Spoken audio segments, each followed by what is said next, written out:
এটা চাল কুমড়া, চালের উপর চাল কুমড়া হয়েছে। আজকে খাওয়ার জন্য পাড়া হবে। এই দেখুন এইখানে একটা, আর গাছটা প্রায় মরে গেছিলো। এখানে আরেকটা,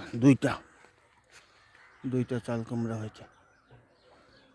এই যে গাছ, চালের উপর গাছ দেখছেন,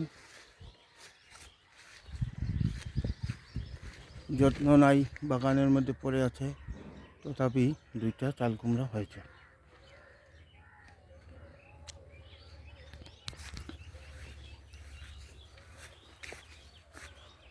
চাল কুমড়া হয়েছে, এই যে একটা বেশ বড় হয়েছে। এখন এইটাকে সংগ্রহ করা হবে। এই যে চাল কুমড়া।